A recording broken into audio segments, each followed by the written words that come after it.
आज की इस वीडियो में मैं आपको टीचिंग एप्टीट्यूड के ही सेकंड पार्ट के बारे में बताऊंगी। इस आज का हमारा टॉपिक है इफ़ेक्टिव टीचिंग प्रैक्टिसेस। तो वीडियो को स्टार्ट करने से पहले मैं आपको बोलना चाहूँगी कि आप वीडियो को लाइक करें, सब्सक्राइब करें और वीडियो को एंड तक देखें ताकि आपको पता लगे कि कौन कौन से हमारी इफ़ेक्टिव टीचिंग प्रैक्टिस होती है। फर्स्ट है हमारा टीचिंग प्रैक्टिसेस में जो सबसे पहला है Maxim's of teaching. Maxim's of teaching क्या होता है कि ये एक ग्राउंड रूल और एक फंडामेंटल प्रिंसिपल होता है जो कि टाइम के साथ इवॉल्व होता रहता है। ये हमारी एक गाइड की तरह ट्रीट करता है जो कि टीचर्स के भी अलग अलग खुद के फंडामेंटल्स होते हैं जिसके ऊपर वो बच्चों को पढ़ाती है। सबसे पहला है from simple to complex. Simple things भी एक्सप्लेन फर्स्ट ऑफ ऑल जो सिंपल थिंग्स को एक्सप्लेन करना चाहिए। इसमें टीचर क्या करती है, डे टू डे अपने एग्जाम्पल्स देती है। Then gradually teachers can move towards concepts and technical terms. After that क्या करती है, कॉन्सेप्ट्स टेक्निकल टर्म्स को समझाती है। This create interest among learners. इससे क्या होता है, इंटरेस्ट आता है लर्नर्स को और उनको नॉलेज गेन होती है for the long period of time. Next है from known to unknowns. First of all teacher क्या करती है, सबसे पहले जो नोन चीज़ें होती हैं उसके बारे में बताती है। आफ्टर दैट उसको लिंक करती है अननोन आइटम से। ये हमारा बेसिकली फर्स्ट मैक्सिम से ही रिलेटेड है। इसमें retention is always better if new knowledge can be linked with what is known. It means कि रिटेंशन हमेशा बेटर रहेगी अगर न्यू नॉलेज को लिंक करा जा सके ओल्ड नॉलेज से, या फिर जो नॉलेज हमें पता है, जिस चीज़ के बारे में पता है उससे अगर लिंक किया जा सके। नेक्स्ट है हमारा from seen to unseen. Student should be imparted knowledge about the present. सबसे पहले स्टूडेंट्स को नॉलेज मिलनी चाहिए प्रेजेंट के बारे में and then they can understand the past and the future. उसके बाद जो स्टूडेंट्स होंगे वो पास्ट और फ्यूचर्स के बारे में अच्छे से जान पाएंगे। नेक्स्ट है फ्रॉम कॉन्क्रीट टू ऑब्स्ट्रैक्ट। जो मेंटल डेवलपमेंट है स्टूडेंट्स की वो बेटर डेवलप हो सकती है कॉन्क्रीट ऑब्जेक्ट से। मतलब कॉन्क्रीट ऑब्जेक्ट वो ऑब्जेक्ट होते हैं जिसके बारे में स्टूडेंट्स फैमिलियर होते हैं।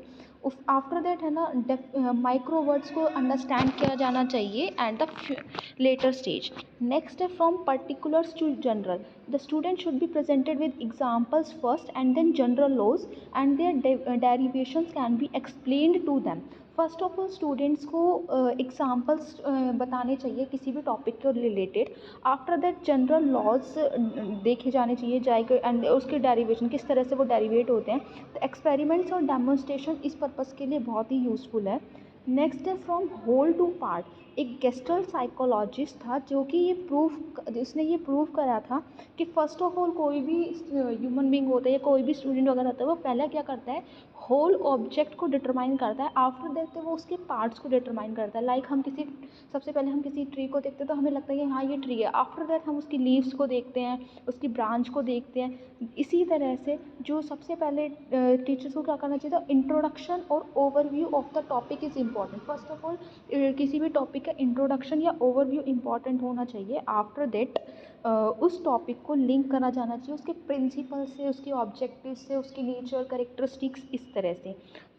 नेक्स्ट है हमारा from indefinite to definite. First of all teacher should help transform indefinite knowledge into definite knowledge and aims to clarify the doubts of the student। First of all teachers को indefinite knowledge को transform करना चाहिए definite knowledge में, ताकि जो students के doubt है वो क्लियर हो सके और जो वो नॉलेज गेन करना चाहते हैं वो गेन कर सके। उसके बाद है from psychological to logical. First of all initial stage पे साइकोलॉजिकल ऑर्डर बहुत इंपॉर्टेंट होता है और जो ग्रो अप लर्नर्स होते हैं उनके लिए लॉजिकल ऑर्डर इंपॉर्टेंट होता है। जो साइकोलॉजिकल ऑर्डर मतलब कि फर्स्ट ऑफ ऑल हम इनिशियल स्टेज में हमें किसी टॉपिक के बारे में जनरल नॉलेज होनी चाहिए और आफ्टर दैट हमें उस टॉपिक की लॉजिकल नॉलेज होनी चाहिए। नेक्स्ट है हमारा from analysis to synthesis. Initially जो स्टूडेंट्स हैं have little knowledge about the topic. It means students के पास जो होती है किसी भी टॉपिक से रिलेटेड इनिशियल स्टेज पे बहुत कम नॉलेज होती है।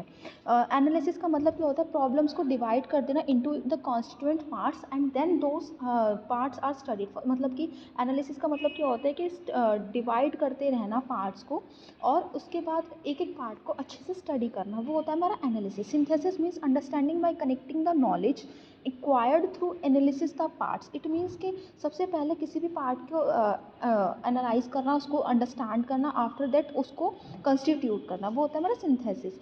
नेक्स्ट है हमारा फॉलो नेचर।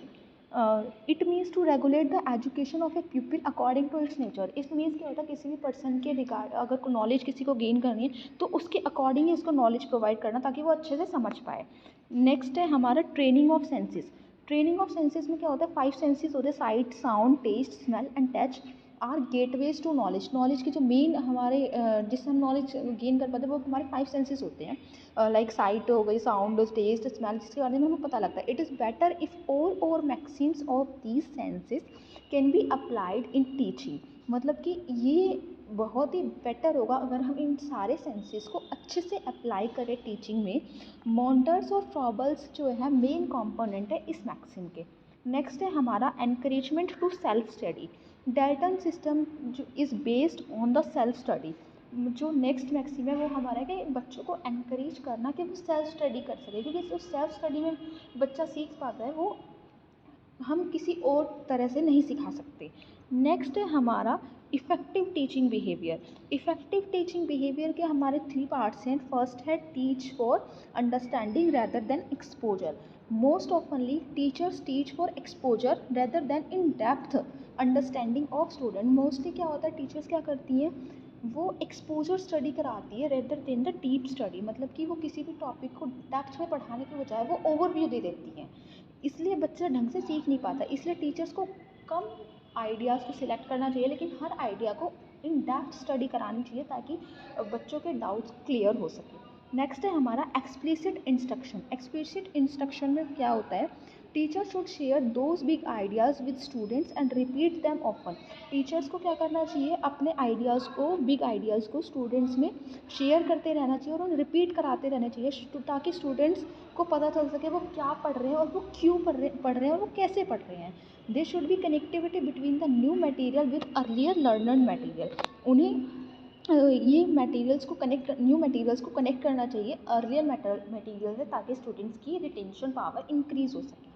नेक्स्ट है हमारा स्कैफोल्डेड इंस्ट्रक्शन। स्कैफोल्डेड इंस्ट्रक्शन क्या होता है, teachers initially provide the students with the required support. इसमें इनिशियल स्टेज पे टीचर्स क्या करती है, उन्हें रिक्वायर्ड सपोर्ट्स प्रोवाइड करती है जिससे कि बच्चा पढ़ सके। This support is gradually reduced as student demonstrate competencies in working independently. ये डेमोन्स्ट्रेटेड जो होते हैं, ये जब बच्चा पढ़ने लग जाता है या फिर उसे पता लग जाता है कि वो कैसे पढ़ रहा है, तो ये जो डेमोन्स्ट्रेशंस होते हैं ये हमारे कम होते जाते हैं जब बच्चा इंडिपेंडेंटली काम करने लग जाता है। तो ये होता है हमारा स्कैफोल्डेड इंस्ट्रक्शन। तो आज की वीडियो एंड होती है, और वीडियो को लाइक करें, सब्सक्राइब करें। अगर आपको मेरा चैनल पसंद आया हो तो इसे सब्सक्राइब करना ना भूलें। Thank you.